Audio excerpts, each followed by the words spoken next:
चलिए ध्यान दिया जाए, हम लोग देखें अगर तो आगे बढ़ें, विलायक और विलय के बारे में थोड़ा सा हम लोग पढ़े थे, उसको हम लोग थोड़ा सा और देखें। चलिए देखिए, तो कुछ पॉइंट हम लोग जो लिखे हुए हैं, जैसे यहाँ बोल रहा है किसी भी विलयन का निर्माण दो प्रकार के अवयवी कणों के मिलने से होता है। नहीं, कोई भी अगर विलयन बनता है तो विलयन में दो प्रकार के ही अवयवी कण होते हैं। नहीं, एक विलायक, नहीं, और एक प्रकार विलय, ध्यान रखना है। तो वही बात हम लोग को यहाँ से लिखा गया है कि किसी भी विलयन का निर्माण दो प्रकार के अवयवी कणों के मिलने से होता है, एक आपका विलायक और एक आपका विलय। एक जिसको आप सॉल्वेंट बोलते हो और एक को आप सॉल्यूट बोलते हो। नहीं, विलायक का एक परिभाषा हम आपको कल बताए थे, नहीं उस परिभाषा को देखो हम यहाँ लिखे भी हुए हैं। विलायक का एक परिभाषा हम लोग कल पढ़े हुए थे, आपको ध्यान में हो तो लिखे थे हम, विलयन में उपस्थित वह पदार्थ जिसके सामान्यतः मोलों की संख्या ज्यादा होती है विलायक कहलाता है। बोले थे ना? नहीं, विलयन में जिस पदार्थ के मोलों की संख्या क्या होती है, ज्यादा होती है, सामान्यतः वही क्या होता है, विलायक होता है। नहीं बोला गया था? और जिसके मोलों की संख्या कम होती है वो क्या होता है, विलय होता है। यही ना बताया गया था। चलो दूसरा परिभाषा जो बुक में लिखा रहता है वो क्या लिखा रहता है विलायक के बारे में, थोड़ा उसको ही जान जाए। नहीं तो लिखा हुआ है हम लोग को कि विलयन में उपस्थित वह पदार्थ जिसके भौतिक अवस्था में कोई परिवर्तन नहीं होता है विलायक कहलाता है। भौतिक अवस्था में कोई परिवर्तन नहीं होता है, ठीक है। जैसे आप पानी ले लो, तो पानी कौन चीज है, द्रव्य अवस्था। चीनी ठोस अवस्था। नहीं, अब पानी में आप चीनी को डाल दीजिए, नहीं तो जो विलयन बना वो द्रव्य रहेगा कि ठोस रहेगा, द्रव्य। तो अगर विलयन का अवस्था द्रव्य रह गया, नहीं, और ये विलायक जो था वो भी क्या था, द्रव्य था, बस में रहा है, तो निश्चित रूप से ध्यान रखना है कि विलायक विलयन का वह पदार्थ है, नहीं, विलयन में उपस्थित वह पदार्थ जिसकी भौतिक अवस्था बदलती नहीं है। नहीं तो अगर आप पानी में चीनी को डाले और जो विलयन बना वो भी अगर द्रव्य रह गया और आपका जो पानी था वो भी द्रव्य अवस्था ही है, तो आपका पानी जो होगा वो द्रव्य होगा। अब पानी में इतना चीनी डाल दीजिए, इतना ज्यादा मात्रा में चीनी डाल दीजिए, नहीं कि जो आपका विलयन हो वो ठोस अवस्था में आ जाए, तो उस केस में क्या होगा, आपका जो पानी होगा वो विलय हो जाएगा और जो चीनी होगा वो विलायक हो जाएगा। मेरी बात समझ में आ रही है? ठीक है। तो मेरे कहने का सेंस ये है कि विलायक और विलय पहचानने का एक और ये तरीका है, नहीं कि कोई भी विलयन का अवस्था देख लीजिए, नहीं कि भाई विलयन जो है द्रव्य अवस्था है, अच्छा तो विलायक और विलय में जो द्रव्य अवस्था में होगा, यानी जो दो पदार्थ आप लिए थे उन दोनों पदार्थों में जो आपका क्या होगा, द्रव्य अवस्था में होगा, वही विलायक होगा। मेरी बात समझ में आ रही है? बिल्कुल।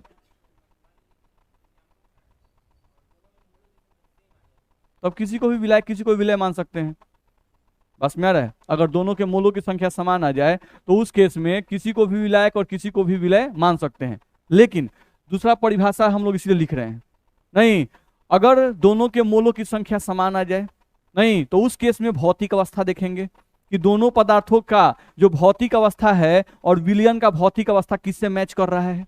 अगर भौतिक अवस्था मैच कर गया एक अवयवी कण से, नहीं तो वही अवयवी कण विलायक हो जाएगा। मेरी बात समझ में आ रही है? तो ये ध्यान रखना होगा। चलो अगला जो नॉर्मल डेफिनेशन 9th-10th में लिखा रहता है वो क्या लिखा रहता है, वह पदार्थ जो दूसरे पदार्थ को घुला लेता है विलायक कहलाता है। नहीं, वह पदार्थ यानी एक पदार्थ अगर दूसरे पदार्थ को घुला लेता है, अपने में घुला लेता है, तो वो पदार्थ क्या है, विलायक। नहीं होता है एक बदमाश विद्यार्थी है एगो शरीफ विद्यार्थी है, दोनों एक साथ रह रहा है, नहीं एक रूम में, ठीक है, रहते रहते संगत का प्रभाव पड़ा और जो बदमाश विद्यार्थी था वो घुला लिया अपने में, किनको, शरीफ विद्यार्थी को। नहीं यानी जो शरीफ विद्यार्थी थे वो भी अब बदमाश विद्यार्थी में कन्वर्ट हो गए। पहले वो एकदम घर पे रहते थे, कहीं मारपीट नहीं करते थे, रहते रहते तनी उनका मन बढ़ गया, वो कहीं मारपीट करने लगे। तो क्या किया, जो बदमाश विद्यार्थी था वो अपने अंदर घुला लिया, किसको, शरीफ विद्यार्थी को। तो यहाँ पर विलायक कौन हो गया, बदमाश। नहीं, अब विलय कौन हो गया, शरीफ। ऐसा भी होता है कभी कभी जो बदमाश विद्यार्थी होता है शरीफ विद्यार्थी के साथ रहते रहते शरीफ बन जाता है। नहीं, कम पढ़ने वाला विद्यार्थी ज्यादा पढ़ने लगता है, बस मेरा अच्छा आदमी में कन्वर्ट कर जाता है, तो उस केस में आपका विलायक शरीफ आदमी हो जाएगा। अब विलय जो होगा वो बदमाशवा हो जाएगा, होगा कि नहीं होगा। तो ये डिपेंड करता है। नहीं, जो घुला लेता है, नहीं वो क्या है, विलायक। मेरी बात समझ में आ रही है? यानी जिसके रंग में आप ढल जाते हैं, बस में आ रहा है, वो क्या है? विलायक है। सिंपल है। या ऐसा भी कहा जाता है जो दिखाई देता है, नहीं वही विलायक होता है। बस में आ रहा है? जैसे पानी में चीनी को मिला दिए तो पानी दिखता है, चीनी नहीं दिखता है, नहीं तो पानी क्या हो गया? विलायक। और चीनी क्या हो गया? विलय। कभी कभी चीनी बहुत ज्यादा हो गया, खाली चीनी का पागे दिख रहा है, देखते हैं जलेबी उलेबी छानने के लिए या कुछ करने के लिए कभी चीनी बहुत ज्यादा मात्रा में डाल दिया जाता है, नहीं तो वहां पर चीनी बहुत ज्यादा दिखने लगे, व्हाइट व्हाइट पूरा दिखने लगे, और उससे पानी की मात्रा नगण्य दिखने लगे, पानी कम हो जाए, नहीं तो उस केस में वो क्या हो जाएगा? चीनी जो होगा वो विलायक हो जाएगा, और जो पानी होगा वो विलय हो जाएगा। मेरी बात समझ में आ रही है? नहीं तो जो दिखाई दे, ऐसा भी कहा जाता है कि जो हमें दिखाई देता है किसी विलयन में सामान्यतः वह विलायक होता है, और जो नहीं दिखाई देता है, जो गायब हो जाता है, डिसअपियर हो जाता है, नहीं वो क्या होता है? विलय होता है। तो बहुत तरीके से इसका परिभाषा दिया जाता है। तो आई होप ये बात आप लोगों को समझ में आ गई होगी। किसी को दिक्कत है? नहीं तो कोई भी पूछेगा विलायक किसे किसे कहते हैं, तो एक तो मोलों की संख्या ज्यादा हो, नहीं उसे हम लोग विलायक कहते हैं। दूसरा, विलायक का भौतिक अवस्था बदलता नहीं है, यह ध्यान रखना है। विलायक ही दिखाई देता है, नहीं, और विलायक वह होता है जो दूसरे पदार्थ को अपने अंदर घुला लेता है। किसी को परेशानी? बोल सकते हैं। तो ये सब याद चाहिए, रेगुलर याद करके आया कीजिए। चलिए दूसरे पॉइंट पे आ जाए, विलय। तो जितना विलायक के बारे में बोले उस सबका उल्टा करते जाइए, अपने विलय मिल जाएगा। नहीं तो विलय का परिभाषा अगर देना हुआ तो जिसके मोलों की संख्या कम होगी वो विलय होगा, पहला परिभाषा यही होगा। नहीं तो लिखा भी हुआ है, विलयन में उपस्थित वह पदार्थ जिसके सामान्यतः मोलों की संख्या कम होती है विलय कहलाता है। नहीं सामान्यतः जिसके मोलों की संख्या कम होगी वही क्या कहलाएगा? विलय कहलाएगा। नॉर्मल सा डेफिनेशन है। चलो दूसरा पदार्थ, विलयन में उपस्थित वह पदार्थ जो विलयन में सामान्यतः अपनी भौतिक अवस्था खो देता है विलय कहलाता है।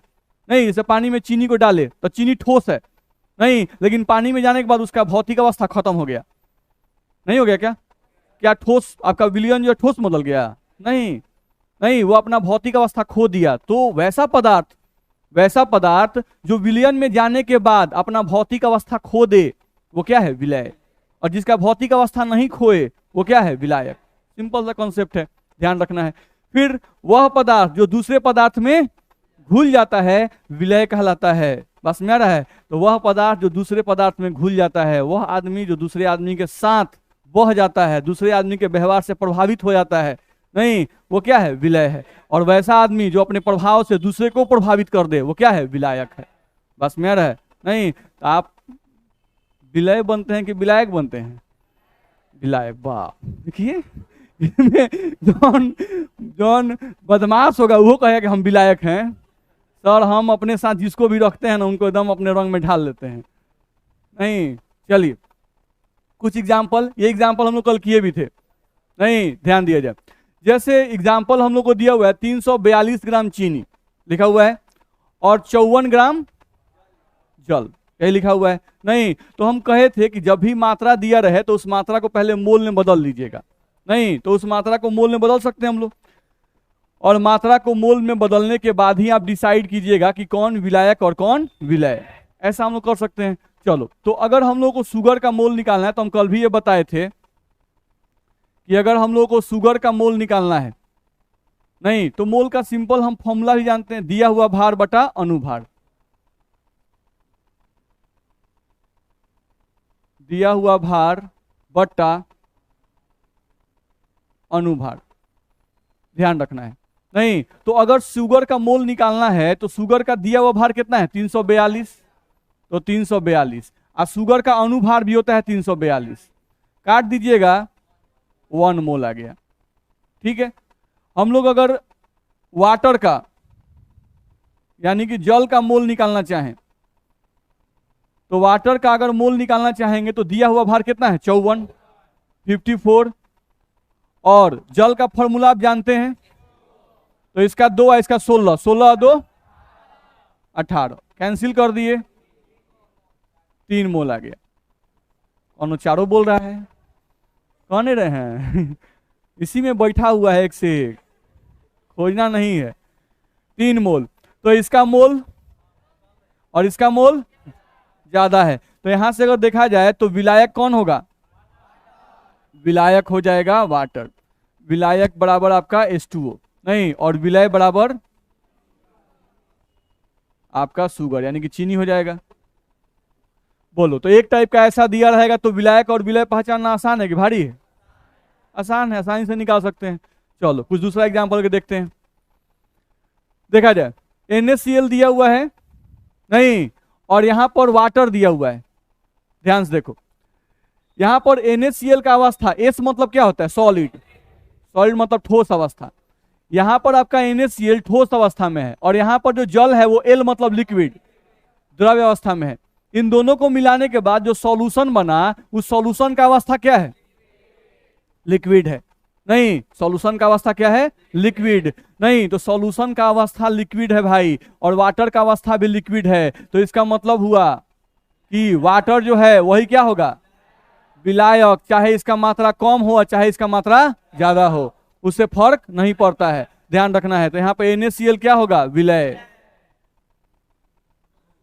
तो ये ध्यान रखना है, क्योंकि यहां पर NaCl सॉलिड है नहीं, लेकिन जो सॉल्यूशन है वो क्या है? लिक्विड है। तो इसका मतलब हुआ कि जो नमक था वो तो अपना भौतिक अवस्था खो दिया। नहीं, भौतिक अवस्था की कौन सा दिख रहा है? द्रव्य। क्योंकि मिलाने के बाद जो लास्ट भौतिक अवस्था उसको देखना है। तो विलायक विलय को मिला दिए, विलयन बन गया। अब विलयन का भौतिक अवस्था द्रव्य है नहीं, अब ये द्रव्य अवस्था किससे मैच कर रहा है? वाटर से कि NaCl से? वाटर से। तो जिससे मैच कर गया वो विलायक है, और जिससे मैच नहीं किया वो विलय है। सिंपल कॉन्सेप्ट है। यहां भी वही कहानी है, देख लो। यहां पर जबकि NaCl कम था और वाटर क्या था? ज्यादा था। यहां पे आ जाओ, यहां पर अब NaCl का मात्रा ज्यादा लिखा हुआ है, वाटर का मात्रा कम लिखा हुआ है, ध्यान रखना है। लेकिन देख लो फिर से स्टेट देखो, स्टेट क्या है? लिक्विड। किससे मैच कर रहा है? वाटर से। तो इसका मतलब वाटर यहां पे क्या होगा? विलायक होगा। तो ये सब कॉमन क्वेश्चन है जो आपके ऑब्जेक्टिव में आता है। तो ये विलायक और ये आपका विलय, ध्यान रखना है। चलो यहां पे हम ले लिए वाटर और अल्कोहल नहीं, पानी और शराब नहीं। तो पानी जो है वो भी आपका द्रव्य है, और जो शराब है वो भी क्या है? द्रव्य है। तो उस केस में हम लोग को देखा जाए तो आयतन के आधार पर, यानी यहां पर मात्रा के आधार पर ही बताएंगे कि जिसका मात्रा ज्यादा होगा वही हमारा क्या होगा? विलायक। ध्यान रखना है, जब दोनों द्रव्य हो जाए तब नहीं, क्योंकि यहां पर देख रहे हो अब यहां पर सॉल्यूशन भी लिक्विड, ये भी लिक्विड, ये भी लिक्विड। तो उस केस में आपको मात्रा देखना पड़ेगा, किसका मात्रा ज्यादा। तो जिसका मात्रा ज्यादा वो क्या होगा?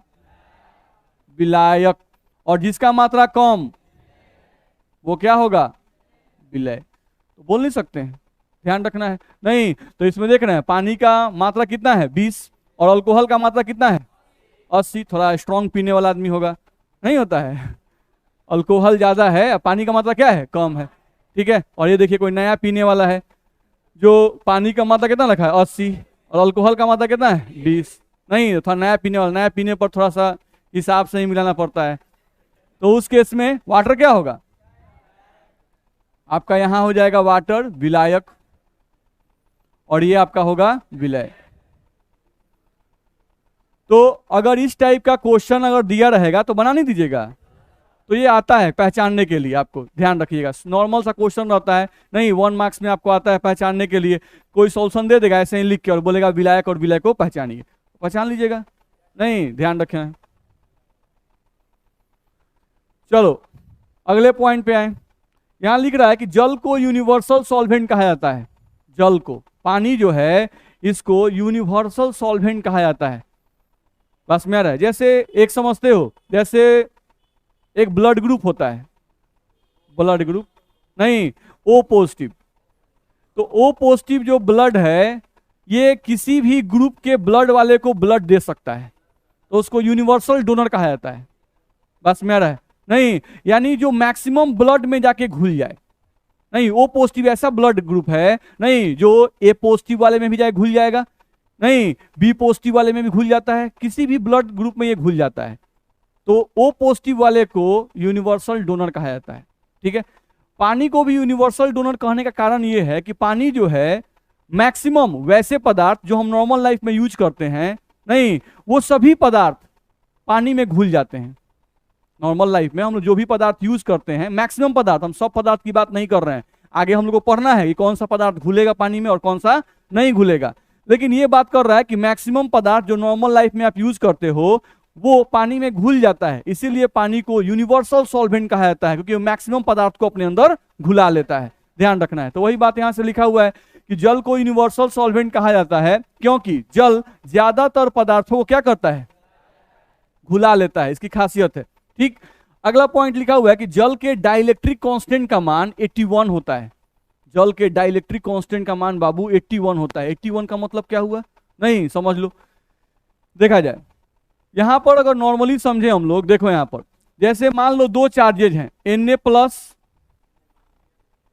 और Cl-, नहीं Na+ और Cl-। अभी इनके बीच में मान लो कि एयर है, क्या है, एयर है, Na+ और Cl-। अच्छा ये धनायन है, ये ऋणायन है, इनके बीच में आकर्षण लगेगा ना जी, लगेगा नहीं, और अभी इनके बीच में क्या है, एयर।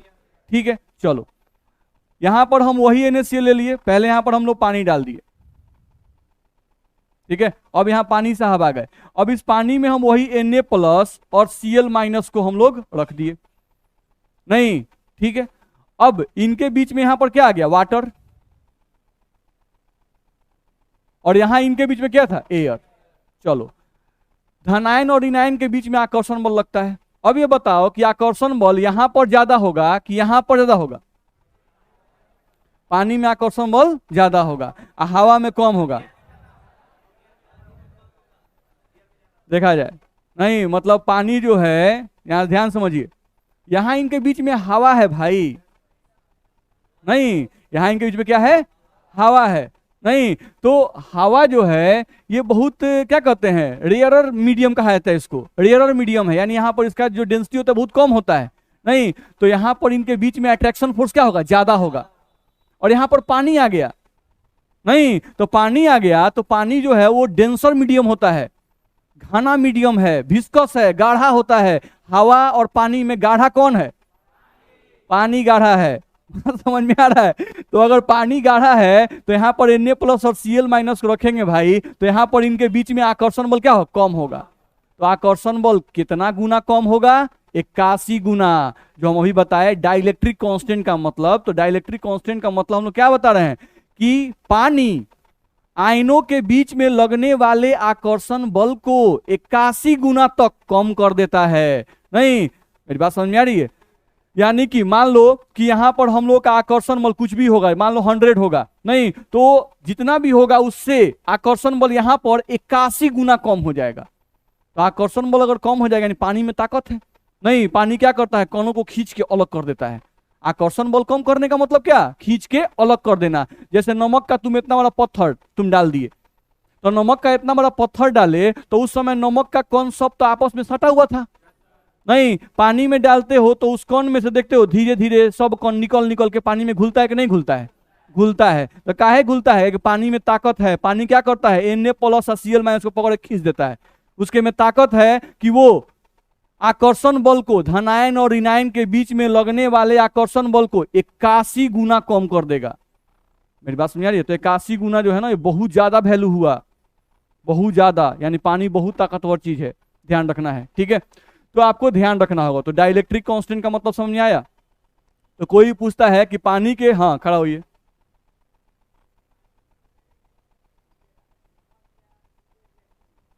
पानी में सबसे पहले बाबू नमक घुलेगा, नहीं इसका आंसर थोड़ा सा वेट करेंगे। इस चैप्टर का नाम क्या है, विलियन। बड़ी घुलाना है इसमें, अब बड़ी चीज पढ़ना है, काची काची घुलेगा, तो थोड़ा सा वेट एंड वॉच करेंगे, बस में रहा है। इसमें सब कुछ आएगा, कौन पहले घुलेगा कौन बाद में घुलेगा, इस पर नहीं भी क्वेश्चन, तो 10 को खाली एनसीईआरटी में क्वेश्चन है। तो अभी उस टॉपिक पर पहुंचेंगे तब डिस्कस करेंगे, ठीक है। क्वेश्चन याद रखिएगा, फिर दोबारा आप पूछिएगा भी नहीं जब हम लोग डिस्कस कर लेंगे तो, ठीक है। चलिए सब चीज पढ़ना है हम लोग को, नहीं सॉल्यूशन चैप्टर का नाम है ना, तो इसमें खाली घुलनशीलता ही पढ़ना ही है। जितना आप सोच रहे हैं ना, उससे 1 गुना 2 गुना 3 गुना 4 गुना 5 गुना 10 गुना लगभग 50 गुना बेसी पढ़ना होगा।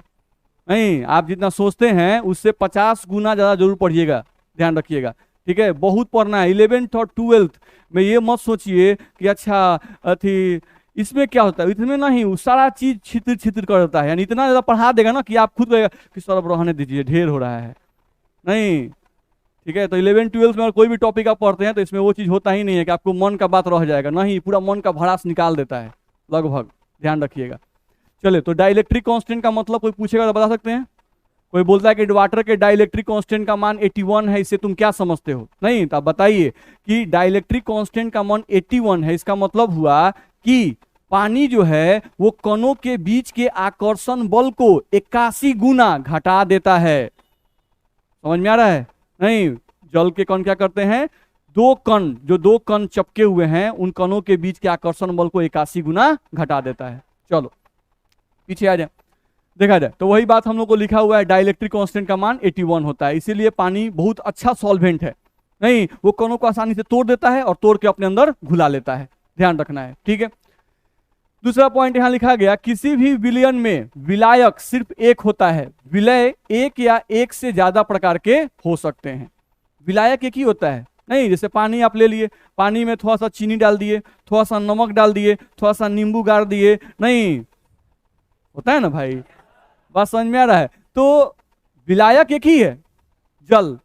नहीं, अब उस विलायक में आप अलग अलग विलय डाल सकते हैं। तो कभी भी कोई विलयन की बात करे, नहीं, और विलयन में कंफ्यूज करने की कोशिश करे कि बताओ इस विलयन में विलायक कय गो है, नहीं, हम पानी डाल दिए, चीनी डाल दिए, नमक डाल दिए, नहीं, नींबू डाल दिए, तो रूह अफ़ज़ा डाल दिए टेस्ट बढ़ाने के लिए, बस में आ रहा है, तो इतना चीज डाल दिए, बताओ बाबू इसमें विलायक कय गो और विलय कय गो? तो हमेशा याद रखिएगा, किसी भी विलयन में विलायक हमेशा एक होता है।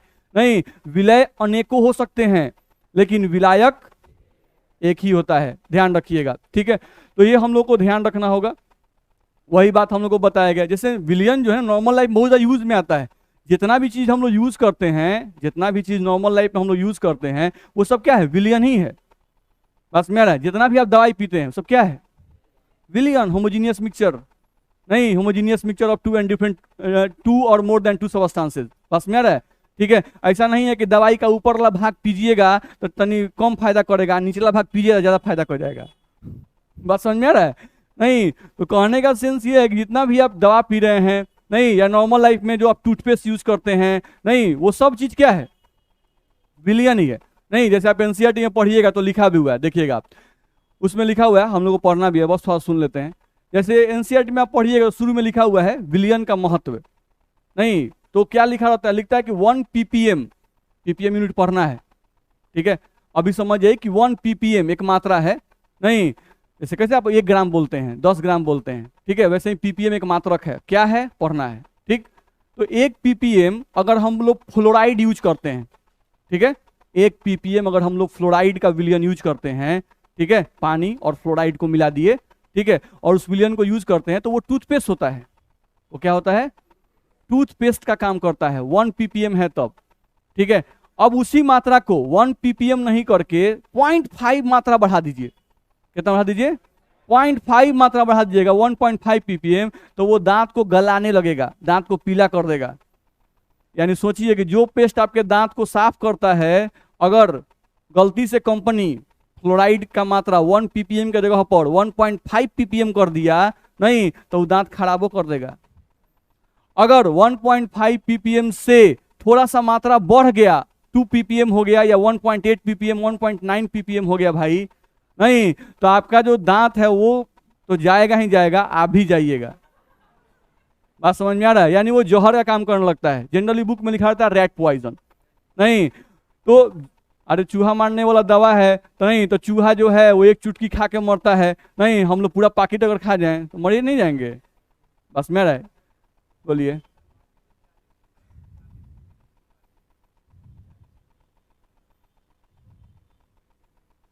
उस केस में हम लोगों को अगर दोनों का मात्रा सेम हो गया, मात्रा अगर सेम दे दिया है, तो उस केस में कोशिश करना है कि मोल में कन्वर्ट कर लें। हाँ, उस केस में कोशिश कर लेंगे पार्टिकल्स की संख्या काउंट कर लें, क्योंकि मोल जो होता है ना वो क्या बताता है, नंबर ऑफ पार्टिकल्स। तो जिसके नंबर ऑफ पार्टिकल्स ज्यादा हो जाएंगे ना वो क्या हो जाएगा, विलायक, और जिसके नंबर ऑफ पार्टिकल्स कम हो जाएंगे वो क्या हो जाएगा, विलय। नहीं, तो उस केस में हम कोशिश करेंगे कन्वर्ट कर लें। कैसे आप बोलते थे कि 1 सेंटीमीटर क्यूब, बोले थे ना भाई कि 1 सेंटीमीटर क्यूब सर हम लोग बोलते हैं, तो 1 सेंटीमीटर क्यूब 1 ग्राम के बराबर होता है। सेम है, सेंटीमीटर क्यूब और मिलीलीटर सेम होता है, नहीं, तो 1 मिलीलीटर भी 1 ग्राम के बराबर होगा, नहीं, तो आप आराम से उसको दिया हुआ भार बटा अनुभार करके आप दोनों को मोल निकाल लो, और मोल निकाल के आसानी से देख लो किसका मोल ज्यादा, जिसका मोल ज्यादा बाबू वो क्या होगा, विलायक, और जिसका मोल कम वो विलय। बोलो दिक्कत है, ध्यान रखना है, तो दांतों नहीं साफ करेगा, कीटाणु दांत में का नहीं मरेगा, नहीं, यो समझना है 1 ppm के बराबर एप्रोप्रिएट। जैसे दवा में जो है खांसी का आपको होता है तो खांसी का दवा खाने के लिए डॉक्टर देता है तो एगो सिरप देता है। तो थोड़े ना है कि आप सिरप खोले आ एक बेर उझिल लिए मुंह में पूरा, नहीं तो खांसी साफा एक बार दब जाएगा। ऐसा नहीं ना है भाई, मात्रा ना है। नहीं, आपको कितना लेना है तो वो बताता है। अगर बच्चा है तो भाई 2.5 ml दीजिएगा, बड़ा आदमी है तो 5 ml दीजिएगा। नहीं, बच्चा है तो उसको 2 टाइम बोलता है, बड़ा आदमी है तो उसको 3 टाइम बोलता है। फर्क है ना भाई। नहीं, ऐसा थोड़े है कि नहीं, ये बोल रहे हैं कि 1 ppm से अगर फ्लोराइड आयन का मात्रा कम हो जाए तो क्या होगा। तो आप पेस्ट का यूज काहे के लिए करते हैं? दांत के कीटाणुओं को मारने के लिए। अब अगर उससे भी कम कर दीजिएगा, नहीं तो दांत का कीटाणु नहीं मरेगा, दांत आपका साफ नहीं होगा। बस समझ में आ रहा है? तो दवाई, नाम है दवाई, तो दवाई मात्रा पर ही डिपेंड करती है। मात्रा से ना तनी ज्यादा ना मात्रा से तनी कम, ध्यान रखना है। कौन सी में? धातुअन। देखिए धातुअन में जैसे बता रहे हैं, देखिए फ्लोराइड आयन जो है समझना है, अलग अलग जो हम लोग धातुअन यूज करते हैं। नहीं, धातुअन जो होता है वो सबसे बेस्ट होता है। हम लोग भले इजी के लिए नहीं ब्रश और पेस्ट का यूज कर लेते हैं, लेकिन धातुअन जो होता है वो सबसे बेस्ट होता है आपके मुंह को धोने के लिए, ध्यान रखना है। ठीक है, एक तो अगर आप ब्रश से अगर अपना दांत धो रहे हैं तो उससे होता क्या है कि आपका जो दांत है वो धीरे धीरे फैलता है। नहीं, और जो दातुन से मुंह धोते हैं उनका दांत फैलता नहीं है जल्दी। दूसरा चीज ये होता है कि ब्रश से अगर मुंह धोते हैं तो आपका जो दांत है उसका जो क्या बोलते हैं, उसका कुछ बायोलॉजी में वर्ड कुछ बोला जाता है, हाँ इनामेल, वो धीरे धीरे खत्म हो जाता है, बहुत जल्दी खत्म होता है। और अगर आप दातुन से मुंह धोते हैं तो जो दांत पे जो आपका इनेमल होता है वो जल्दी खत्म नहीं होता है। तो दातुन से मुंह धोने में फायदा है, लेकिन लोग जानते हो ना फास्ट हो गए हैं, जल्दी जल्दी काम कर लो, नहीं फटाक से धो लिए बस हो गया। बस मेरा आप पहले के लोग निश्चिंत होकर आराम से बैठ के दातुन से मुंह धोते थे। बस मेरा अब अलग अलग जो दातुन होता है, अलग अलग पेड़ का दातुन यूज करते हैं तो उसमें अलग अलग आपको मात्रा पाया जाता है। बस में आ रहा है, तो उसके लिए हम लोग एक्सपेरिमेंटल ही बता सकते हैं, उसके लिए आप वैल्यूज एक्यूरेट बता नहीं सकते हैं। ठीक है, लेकिन ये जरूर है कि उसमें 1 ppm के अप्रॉक्स जरूर रहता होगा, क्योंकि उसको धोने से आपका दांत का कीटाणु खत्म होता है। नहीं, जैसे नीम का है अलग है, नहीं बबूल का लोग धोते हैं उससे अलग होता है। नहीं, अच्छा जंगली लोगों को देखते हैं, जंगली लोग जो होते हैं जैसे हम लोग के यहाँ जो लेबर कुछ खटते हैं तो वो लोग एक कड़ुआइनी का दातुन धोते हैं। और ये जो कड़ुआइनी दातुन होता है, जैसे हम भी कभी कभी रहते हैं वहां पर धोते हैं, नहीं आप धोइएगा उससे ना दिन भर मूड फ्रेश रहता है, दिन भर उससे मूड फ्रेश रहता है। क्या पता वो लोग पूरे जंगल से अपना खोज खोज के लाते हैं, नहीं हर जगह नहीं मिलता है, हाँ रोड साइड में मिलता है। चलिए अब एक्स्ट्रा बात को हम पढ़ाई पे आ जाए, ये हो गया हम लोग का। चलिए यहाँ आए, विलियन का वर्गीकरण तो हम कल बताए थे लेकिन फिर से एक बार लिख दिए। नहीं, ये हम लोग कल बताए थे आपको, अवयवी कणों की संख्या अगर 2 हो तो क्या कहते हैं, अवयवी कणों की संख्या 3 हो, ऐसे इन सबको बहुअंगी मानते हैं। हम कल ये भी बोले थे लेकिन फिर भी उसको लिख दिए, चूंकि बुक में दिया तो हम बोले को चलो लिख देते हैं। नहीं, तो ध्यान रखना है कि अगर किसी विलियन में 2 पदार्थ हो तो उसे क्या कहेंगे, द्विअंगी। और अगर किसी विलियन में 3 पदार्थ हो, त्रिअंगी विलियन, जिसको इंग्लिश में टर्नरी सॉल्यूशन कहते हैं। नहीं, अगर किसी विलियन में कौन पदार्थों की संख्या 4 हो, नहीं तो चतुर्थ अंगी विलियन या क्वाटरनरी सॉल्यूशन बोलते हैं उसको। और अगर 4 से ज्यादा हो तो क्या बोलेंगे, या पोलिनरी सॉल्यूशन। इसमें दिक्कत है। तो अवयवी कणों की संख्या के आधार पर भी विलियन को आप वर्गीकृत कर सकते हैं। ठीक है, चलो आगे बढ़ते हैं, अगले पॉइंट पे आ जाए। देखा जाए तो हम लोग के सिलेबस में क्या पढ़ना है, द्विअंगी विलियन। तो द्विअंगी विलियन कल परिभाषा हम बता दिए थे ना। नहीं, 2 पदार्थ को मिलाकर जो विलियन बनाए जाते हैं उन्हें क्या कहते हैं, द्विअंगी विलियन कहते हैं। उसका एग्जाम्पल भी हम लोग कल देख चुके थे। चलो यहां पे आ जाओ, यहां लिखा हुआ है विलायक की प्रकृति के आधार पर, विलायक की प्रकृति के आधार पर हम लोगों को विलियन जो है उसको 2 भागों में बांटा गया है। एक कहा गया जलीय विलियन और एक कहा गया अजलीय विलियन। जलीय विलियन को इंग्लिश में कहते हैं एक्वस सॉल्यूशन और अजलीय विलियन कहते हैं नॉन एक्वस सॉल्यूशन। ध्यान रखना है, ठीक है। तो केयर करना है कि नाम से ही इसका परिभाषा है। यदि किसी विलियन में विलायक जल हो, यदि किसी विलियन में विलायक जल हो तो उसे जलीय विलियन कहेंगे। और अगर किसी विलयन में विलायक जल नहीं हो तो उसे क्या कहेंगे? अजलीय विलयन कहेंगे। ध्यान रखना है। यानी यहां से हम लोग बोलना चाहें, देखो तो अगर कोई बोलता है जलीय विलयन, नहीं तो जलीय विलयन का क्या हम लोग को है कि विलायक बराबर यहां क्या होगा? जल। बस ये ध्यान रखना है कि यहां विलायक बराबर क्या होगा बाबू? जल होगा। ठीक है। और अगर तुमसे कोई कहता है कि अजलीय विलयन यानी कि नॉन एक्वस सॉल्यूशन, अजलीय विलयन जिसको नॉन एक्वस सॉल्यूशन बोलते हैं इंग्लिश में, नहीं तो यहां पर विलायक जल होगा, यहां पर आपका जो होगा वो विलायक जल नहीं होगा। यहां पर विलायक के जगह पर क्या क्या यूज हो सकता है तो उसको ध्यान रखेंगे। यहां पर विलायक के जगह पर हम लोग को यूज होगा, जो कि हम लोग आगे पढ़ेंगे भी, बेंजीन। यहां पर आपको यूज होगा बेंजीन। ध्यान रखना है, जिसका फॉर्मूला आप जानते हो C6H6, बेंजीन बहुत यूज होगा। या आपको यहां पर विलायक के रूप में यूज होगा कार्बन टेट्राक्लोराइड, कार्बन टेट्राक्लोराइड विलायक के जगह पर कहीं कहीं ये यूज में आएगा, जिसको हम लोग बोलते हैं CCl4। ध्यान रखना है। आपको ध्यान रखना होगा कि विलायक के जगह पर यहां पर आपको कार्बन डाइसल्फाइड भी कहीं कहीं लिखा रहता है, कार्बन डाइसल्फाइड भी लिखा हुआ मिलेगा। नहीं तो कार्बन डाइसल्फाइड जिसको आप CH2 कहते हैं, नहीं कहीं कहीं आपको क्लोरोफॉर्म लिखा हुआ मिलेगा, क्लोरोफॉर्म मिला रहेगा। ध्यान रखना है। नहीं तो क्लोरोफॉर्म यानी कि CHCl3। ध्यान रखना है। तो दिमाग में रखना है हम लोगों को, यहां से क्या दिमाग में रखना है कि विलायक की प्रकृति के आधार पर विलयन को दो भागों में बांटा गया है। एक को बोला गया जलीय विलयन और एक को बोला गया अजलीय विलयन। जलीय विलयन का मतलब विलायक जल हो और अजलीय विलयन का मतलब विलायक जल नहीं हो। तो जल नहीं हो तो क्या क्या हो सकता है? नहीं तो ये सब एग्जाम्पल हो सकते हैं। इतना में दिक्कत है? चलिए आगे बढ़िए।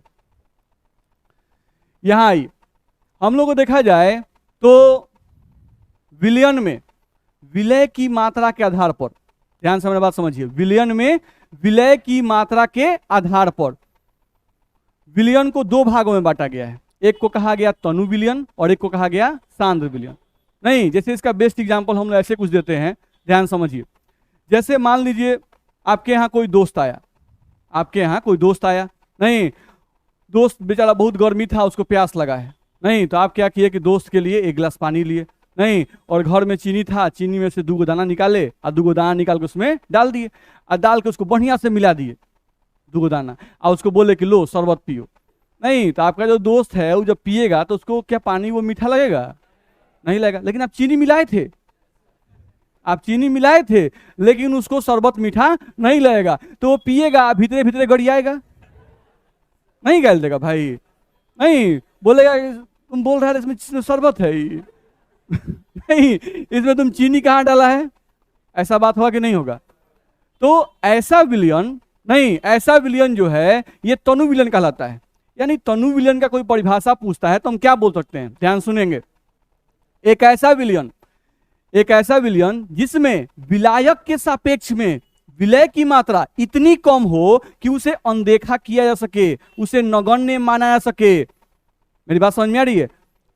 एक ऐसा विलयन जिसमें विलायक के सापेक्ष में विलय की मात्रा इतनी कम हो कि उसे अनदेखा किया जा सके, उसे नगण्य माना जा सके, नहीं ऐसा विलयन तनु विलयन कहलाता है। बोल सकते हैं कि नहीं?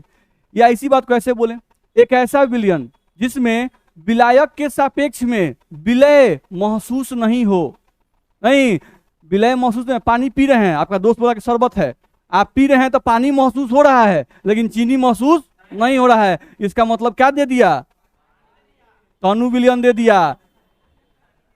वो तो विलयन ना दिया था तुमको, पानी में चीनी कम डाला लेकिन डाला तो था ना, तो विलयन दिया, लेकिन विलयन में कौन सा विलयन? तनु विलयन दिया, तो मजा नहीं आया। बोलो इसमें दिक्कत है? तो तनु विलयन का परिभाषा कोई पूछेगा तो बोल सकते हैं कि नहीं बोल सकते हैं? लिखा हुआ है। चलो अब अगला तुमको इसमें दिया जाता है सांद्र विलयन, समझने की कोशिश करेंगे, थोड़ा सा सुन लें। देखा जाए सांद्र विलयन, तो सांद्र विलयन का मतलब, नहीं दूसरे दोस्त के पास आप गए, नहीं और वो क्या किया कि भाई 1 गिलास पानी लिया, 1 गिलास पानी में 2 चम्मच भरपूर चीनी डाला, बढ़िया से मिलाया, नहीं मिला के बोला कि लो शरबत पीजिए, नहीं तो आप पीजिएगा तो आपका मन खुश हो जाएगा, बोले क्या बात है, नहीं भरपूर चीनी भाई मिलाया है, नहीं शरबत आपको महसूस हो रहा है। तो हम लोग ऐसा बोल सकते हैं, ध्यान समझना है, कि एक ऐसा विलयन जिसमें विलायक के सापेक्ष में, विलायक के सापेक्ष में विलय की मात्रा नगण्य नहीं हो, इतनी हो कि उसे महसूस किया जा सके, इतनी हो कि उसे महसूस किया जा सके, वैसा विलयन सांद्रित विलयन कहलाता है, सांद्र विलयन कहलाता है। ध्यान रखना है, मेरी बात समझ में आ रही है? नहीं तो ये हम लोग को ध्यान रखना होगा। तो वही चीज हम लोग को यहाँ से लिखा हुआ है, आप पढ़ सकते हैं। एक ऐसा विलयन जिसमें विलायक के सापेक्ष में विलय की मात्रा नगण्य नहीं हो, अर्थात विलायक के सापेक्ष में विलय को क्या किया जा सके, महसूस किया जा सके, तो ऐसे विलयन क्या कहेंगे, सांद्र विलयन कहते हैं। इतना में दिक्कत है? तो ये सब चीज याद चाहिए, बुझा रहे हैं ना? जगह पढ़ने में मजा आता है वहाँ पिटाने में मजा आता है, नहीं तो रेगुलर आप याद करके आइएगा जितना पढ़ा रहे हैं। चलिए अगले पॉइंट पे आइए, देखा जाए विलयता के आधार पर, नहीं विलयता के आधार पर विलयन को 3 भागों में बांटा गया है। विलयता के आधार पर विलयन को 3 भागों में बांटा गया है, ठीक है? कौन कौन सा है भाई? असंतृप्त विलयन, संतृप्त विलयन और अति संतृप्त विलयन। समझ लेते हैं पहले इसको, ध्यान समझा जाए, देखा जाए। असंतृप्त विलयन समझे, जैसे मान लीजिए कि आप घर पर बैठे हुए हैं, नहीं खाना आपके सामने आ गया, ठीक है? एक रोटी था, एक रोटी तोड़ के आप खाना शुरू कर दिए, ठीक है? तो एक रोटी आप खाए, आपको भूख लगा हुआ था, एक रोटी आप खा गए, नहीं तो एक रोटी खाने के बाद क्या आपका पेट भर गया? नहीं। तो इसका मतलब अभी आप क्या है? असंतृप्त। आपका पेट जो है वो और रोटी को घुलाना चाहता है, उसको और रोटी चाहिए, पेट मांग रहा है, नहीं तो आप क्या किए, फिर एक और रोटी खा गए, अभी भी पेट मांग रहा है, यानी अभी भी पेट क्या है? असंतृप्त है। तो जब तक आपका पेट रोटी मांगता रहे तब तक आप क्या है? असंतृप्त। इसका मतलब हुआ विलयन केस में कहें तो मान लो कि हम 1 गिलास पानी लिए, 1 गिलास पानी में पहले हम 5 ग्राम चीनी को मिलाए, मिला दिए, मिल गया, नहीं फिर 5 ग्राम चीनी को मिलाए, वो भी मिल गया भाई, नहीं 5 ग्राम 10 ग्राम चीनी मिल गया। अब हम उसमें और 5 ग्राम चीनी मिला रहे हैं, वो मिलाए और वो चीनी अब मिल नहीं रहा है, जाके बर्तन के तल पर नीचे बैठ गया, बर्तन तल पर क्या हो गया? जाके नीचे बैठ गया, यानी कि अब पानी का पेट भर गया है, नहीं अब वो चीनी नहीं घुलाएगा। मेरी बात समझ में आ रही है? समझे कैसे है कहानी, थोड़ा समझ लें, देखा जाए। जैसे मान लो ये आपका एक बर्तन है, इस बर्तन में ये हो गए पानी साहब, हो गए। अब इसमें आप चीनी घुलाना शुरू किए, पहले 5 ग्राम डाले, तो देखो तो 5 ग्राम चीनी आप डाले तो 5 ग्राम चीनी जो है वो देखो 3 गो कण का मतलब समझिएगा 5 ग्राम घुल गया, नहीं इस तरह से, चलो भाई, या कुछ और कण इस तरह से घुल गया। फिर आप 5 ग्राम और डाले तो चलो भाई, अब ये सब जो जगह खाली है वो सब जगह भी भरने लगा, बस में आ रहा है। तो देखो तो 2 पानी मिलके एक चीनी को टांगे हुए है कि नहीं टांगे हुए? टांगे हुए है। तो 2 गो पानी मिलके एक गो चीनी को टांग सकता है, 2 गो चीनी को हम नहीं टांग पाता है, उसके बीच स्पेस जो है वो उतना ही है ही नहीं। तो 2 पानी मिलके एक चीनी को पकड़ लिया, 2 पानी मिलके एक चीनी को पकड़ लिया, तो देखो तो ऊपर वाली जगह में सब स्पेस भर गया, इसमें भी सब स्पेस भर गया, इसमें भी सब स्पेस भर गया। अब ऊपर से आप अगर चीनी साहब को डालिएगा तो पानी के बीच में जगह कहीं दिखाई दे रहा है? नहीं। तो अब चीनी आएगा सीधे के नीचे बैठ जाएगा, बैठेगा कि नहीं बैठेगा? बात समझ में आ रहा है? नहीं। तो कहने का सेंस ये है कि अगर किसी विलायक में आप विलय को डाल रहे हैं, किसी विलायक में विलय को डाल रहे हैं, नहीं विलय घुल गया, इसका मतलब हुआ कि जो आपका विलायक है अभी असंतृप्त है, फिर डाले फिर घुल गया, अच्छा असंतृप्त है, नहीं फिर आप डाल रहे हैं और अब वो घुल नहीं रहा है, बैठ गया, इसका मतलब क्या हो गया? संतृप्त हो गया। नहीं जैसे नहीं होता है कि आप 2 रोटी खाए पेट नहीं भरा असंतृप्त हैं, 4 खा गए पेट नहीं भरा असंतृप्त है, 8 गो खाए तो अब ढकार मार रहे हैं, नहीं तो 8 गो खाए तो आपका पेट भर गया, तो इसका मतलब क्या हो गया? संतृप्त हो गया। नहीं होता है लोग खा के जो करते हैं, बस में आ रहा है। तो उस केस में आपका पेट क्या हो गया? भर गया, तो आप क्या हो गए? संतृप्त। ध्यान रखना है, समझिए मेरा बात, ध्यान समझ लीजिए, ठीक है? तो हम लोग को ये समझ में आ गया कि असंतृप्त क्या है और संतृप्त क्या है। नहीं अब बारी आती है अति संतृप्त। आपका पेट भरा हुआ है, नहीं आपका पेट जो है वो भरा हुआ है, लेकिन अब बगल से कोई आपका दोस्त आया, बोला कि अरे जानते हो बगल में पार्टी है, नहीं बस मेरा है मटन का पार्टी है और मिठाई उठाई भी गजब टेस्टी बनाया है, नहीं से लोग बोलते हैं, बस मेरा है। तो आपका पेट भरा हुआ है, अब पार्टी जो है 1 घंटा में खत्म होने वाला है, तो आप क्या कीजिएगा? चल जाइएगा, बोले चलो देखिए लेते हैं, तो उस केस में क्या हुआ कि आपका पेट भरा हुआ था, लेकिन पेट भरने के बावजूद आप और कुछ खाना खा लिए, नहीं, तो उसको बोलते हैं अति संतृप्त।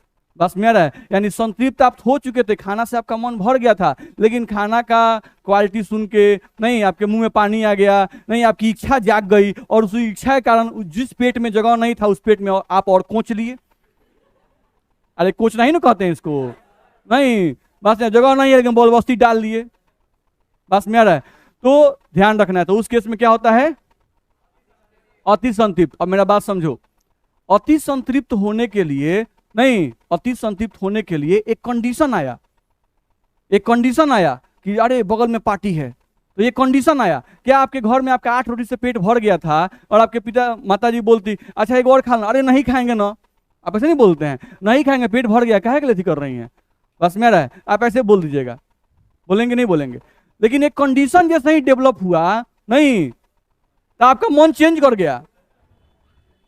बस मेरा है, तो समझिए विलियन के केस में भी, मेरे बात समझने की कोशिश कीजिए, विलियन के केस में भी बाबू केयर करना है, जब तक आप कंडीशन नहीं बदलिएगा तब तक संतृप्त विलियन अति संतृप्त में नहीं बदलेगा। अगर आप चाहते हैं कि आपका संतृप्त विलियन अति संतृप्त विलियन में बदल जाए, तो संतृप्त विलियन को अति संतृप्त विलियन में बदलने के लिए आपको टेम्परेचर को बढ़ाना पड़ेगा। बिना ताप बढ़ाए हुए कोई भी संतृप्त विलियन अति संतृप्त विलियन में नहीं बदलेगा। बस थोड़ा सा समझ लीजिए, यहां पर ध्यान दीजिए। यहां पर टेम्परेचर अभी है 25 डिग्री सेल्सियस। ये जो विलियन है इसका पेट भर गया है कि नहीं भरा है? भर गया है, तो ये संतृप्त है, यानी सेचुरेटेड सॉल्यूशन है। यह सॉल्यूशन है, ये सेचुरेटेड सॉल्यूशन है, ध्यान रखना है। अब आइए यहां पर हम क्या किए कि सेम वही बर्तन, सेम वही पानी, सब कुछ वही है। 1 2 3 4 हम लिए हुए हैं, तो काउंट करके ही ले रहे हैं। 1 2 3 4, 1 2 3 4। अब देखिए तो यही पानी सेम चीज लिए हुए हैं। अब इसका टेम्परेचर 25 डिग्री सेल्सियस था, इसी टेम्परेचर को अब हम कर दिए कितना? 50 बढ़ा दिए। नहीं, तो जब हम बढ़ाएंगे तो यहाँ पे कणों के बीच का दूरी बढ़ जाएगा। कणों के बीच का दूरी क्या होगा? बढ़ेगा। जैसे ही कणों के बीच का दूरी बढ़ेगा बाबू, ध्यान रखना है, यहां पर कणों के बीच का दूरी अब बढ़ने लगा। तो कणों के बीच का दूरी बढ़ा, जिस 2 पानी के बीच में पहले 1 चीनी एडजस्ट था, अब कितना चीनी एडजस्ट हो गया? 2 चीनी एडजस्ट करने लगा। नहीं, यानी आप टेम्परेचर जब तक 50 बनाए रखिएगा तब तक, नहीं, इसके चीनी घुलाने की क्षमता क्या होगी? बढ़ जाएगी। ध्यान रखना है, इसके चीनी घुलाने की क्षमता जो है वो बढ़ गई, ध्यान रखना है, ठीक है, क्योंकि जल के कणों के बीच का स्पेस क्या हो गया? बढ़ने लगा। नहीं, तो स्पेस बढ़ेगा तो उसी 2 जल के कण के बीच में जहां पहले 1 चीनी का कण मौजूद हो रहा था, अब वहां 2 चीनी के कण आने लगे। बस मेरा है। नहीं, तो ये कब तक मेंटेन रहेगा? जब तक आप टेम्परेचर 50 डिग्री सेल्सियस मेंटेन कीजिएगा। जैसे ही 50 डिग्री सेल्सियस से टेम्परेचर को ठंडा कीजिएगा, फिर पानी का कण नजदीक आने लगेगा और जो एक्स्ट्रा चीनी घुला हुआ था उसको नीचे बैठा देगा। बस मेरा है, यानी फिर से वो संतृप्त में बदल जाएगा। किसे बदलेगा? संतृप्त में बदल जाएगा, यानी जो एक्स्ट्रा चीनी उसके बीच में घुल गया था उस टेम्परेचर पर, क्योंकि आप ठंडा कीजिएगा तो पानी कण फिर नजदीक आएंगे, तो जब नजदीक आएंगे तो जो चीनी का कण एक्स्ट्रा घुला हुआ था उसको नीचे बैठा देंगे।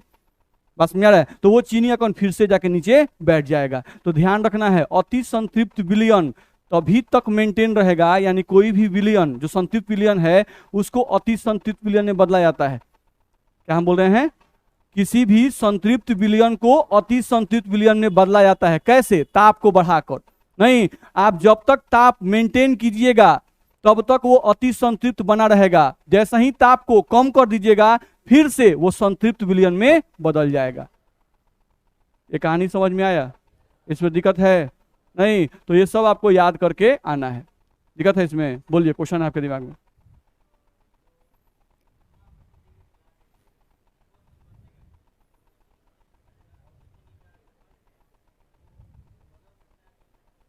हम टेम्परेचर को 25 पे लाए हैं, यानी जो पहले वाला टेम्परेचर था, तो जो एक्स्ट्रा चीनी था वो सिर्फ बैठेगा, क्योंकि पानी और चीनी के बीच में अट्रैक्शन है।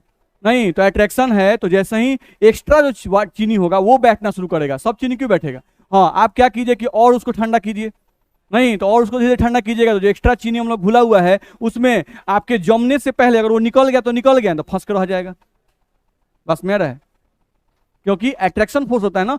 आप चीनी का फॉर्मूला क्या लिखते हैं? C12H22O11। तो तो यहाँ पर चीनी का कण जल के कणों के साथ हाइड्रोजन बॉन्ड बनाता है। जैसे जल के बीच हाइड्रोजन बॉन्ड बनता है, वैसे ही चीनी के कण और जल के कणों के बीच कौन सा बॉन्ड बनता है? Hydrogen bond. तो आप जमाइएगा ना तो भी वो वहीं पे जम जाएगा। बस में आ रहा है? इतना में दिक्कत नहीं ना किसी को? ठीक है, तो कल जितना ही पढ़ाया गया है वो सब याद करके आइएगा। ठीक है, चलिए।